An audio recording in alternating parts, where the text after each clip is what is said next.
All right, now super parent Valerie Schechter. She is the mother of producer Sarah Schechter.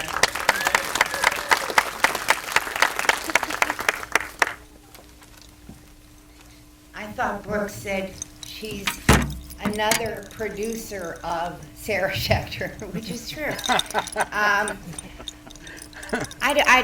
I'm not here to give a lot of, I don't want to talk about Sarah's background. It's very, I keep my distance from her life because she's a very private person and an amazing young woman. And I mean, I have funny stories that go back to 3 years old. She always loved movies, always. And what I wanted to emphasize was the reason, and the only reason she is where she is today, is because there were two reasons. She was very good at what she does, but it started with an education. And secondly, she maintained her integrity in a very difficult place to do that, which is Hollywood, United States. It's very difficult to just stay a human being. But the best part of her being able to do that is she ended up working with Greg Berlanti. She worked for 9 years with Warner Brothers. She didn't start off there. She was an assistant way down on the, and we're not, I'm not Kiefer Sutherland's buddy. We had no connection. So everything she did herself. The best part of her career is now. She spent 9 years at Warner Brothers. Everyone thinks that's, the dream job at the studio. But it's difficult. You work very hard.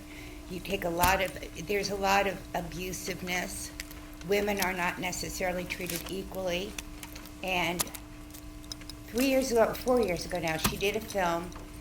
She worked with Spike Lee, Clint Eastwood. The names would astound you, but through the studio. 4 years ago, she had tonsillitis and could not drive. She had a tonsillectomy. Asked me to drive her to a focus group with a young director whose name was Greg Berlanti, who had directed Life as We Know It, and she was the studio executive.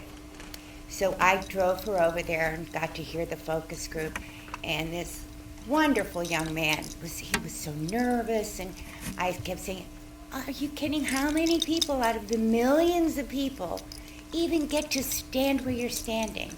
And I really didn't know how much he'd accomplished. I just really liked him. And afterwards, they said good things, and it was this kindest thing he did, I thought, was the next day he called Sarah, and she said, Mom, Greg said it was really nice to have mom energy there, which is actually, that's for you, Barbara. But so 3 years later, Sarah ended up working for Greg Berlanti.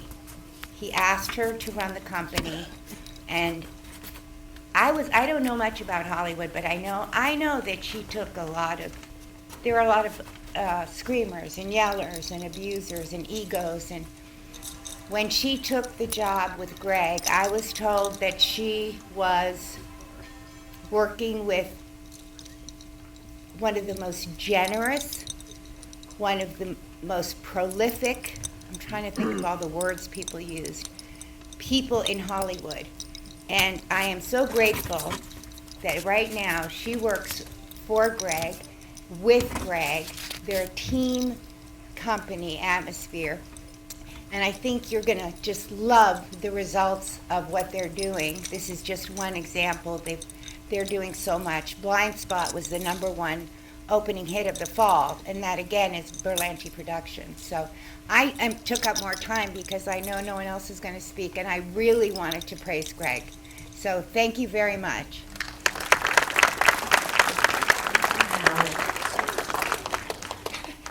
Well, how about getting at Greg's dad? Gene Berlanti, super dad.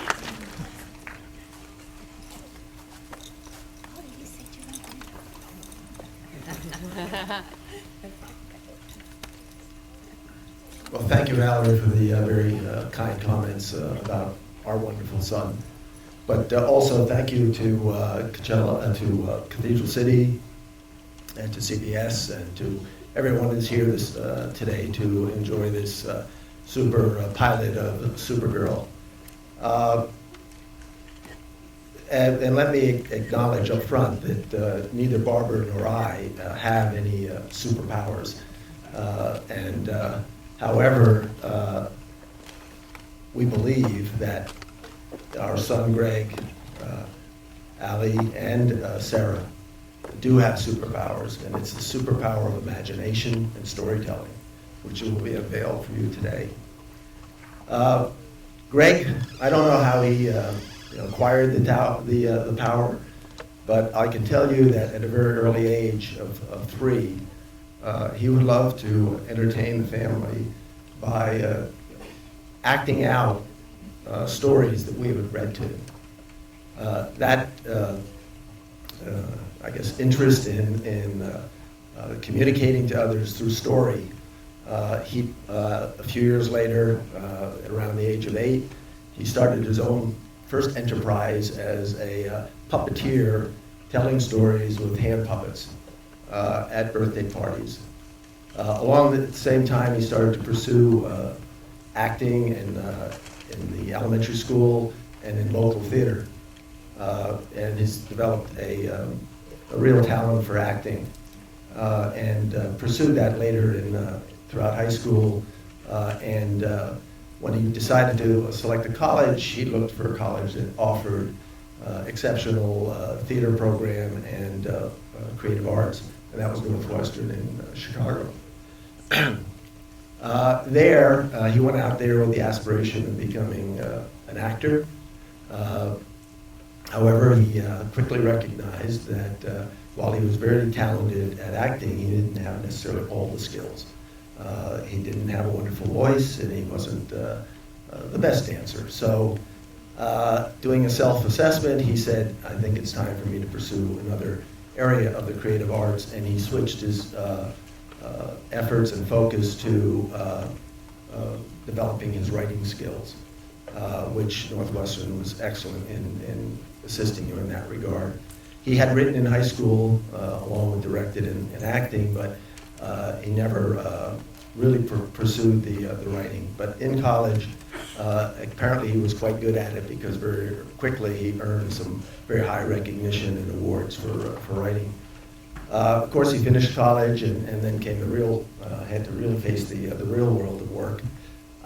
And because he's an artful and skillful negotiator, he was able to persuade his parents to think about his journey to Hollywood as an extension of his education and his graduate work, which we bought because we really had the confidence in him, and he knew that I like to invest in good things, so he told me, just make a 2-year investment. I think I'll pay it back. Well, he has certainly, but in Hollywood, when he got out there, he found it wasn't like high school or college at all. And so he had his one-room apartment and was sort of burning a candle at both ends, taking whatever job would come his way, which could have been tutoring high school students on the English SATs, or waiting tables, or doing typing for some of the daytime soaps. He would type up some of the scripts the evening before the soap was staged the next day. But every spare minute he had, he worked at writing what they call spec scripts. And he finally completed one and gave it to somebody he had graduated college with, who actually has 2 TV shows on right now, Vampire Diaries and The Originals. That's Julie Peck. And she turned it over to someone who had just got a new show on television called Dawson's Creek. And he read the script, and he said, I love the writing, I want to hire this kid. He hired him, and long story short, in a 1.5 years, he went from staff writer to showrunner, meaning the CEO of the show. And so it was a very quick success story with regard to the first show. But like in Hollywood, those who are familiar with it know that you're only as good as your last appearance. So he But he had the courage and conviction to continue, and he created another script and show that became called, it was Everwood. He left Dawson's Creek to run Everwood, and then since then he's had another dozen shows on television and has done 4 or 5 movies. So we're awfully proud of his accomplishments, but we're actually more proud of the person that he is. I get emotional when I think about it. He is, as Valerie said, he's remained true to his values, which are kindness, generosity, compassion, and a work ethic that I aspired to but never could achieve. So what I would say to all of you here today is you all have some superpower, you all have dreams, and I encourage all of you to dream large, to discover your superpower, and work hard at developing it, and because in this wonderful country that we live in, America, your dreams can become reality. So thank you all, and I hope you enjoy the show.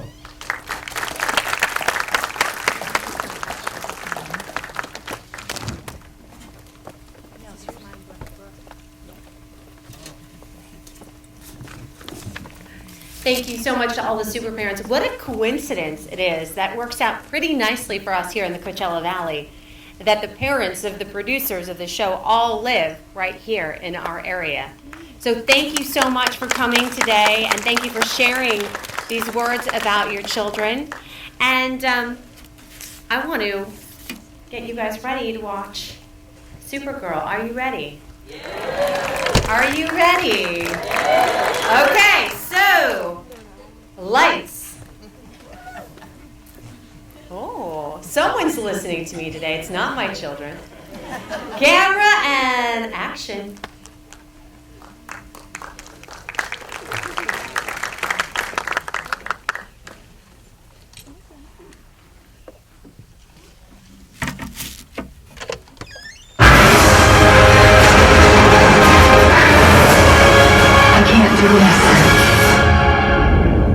The world needs you to fly, Kara.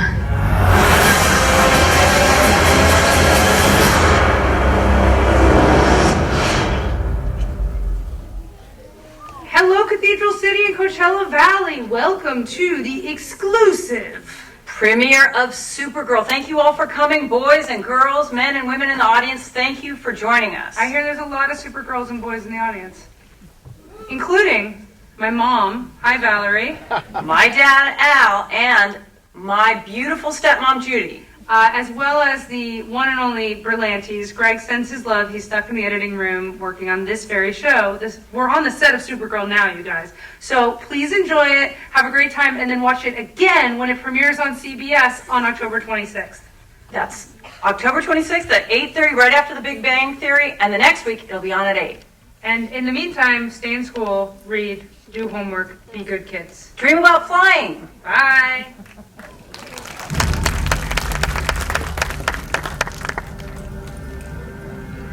My name is Kara Zor-El. 24 years ago, my planet, Krypton, was in serious peril. My cousin, Kal-El, was sent to a planet called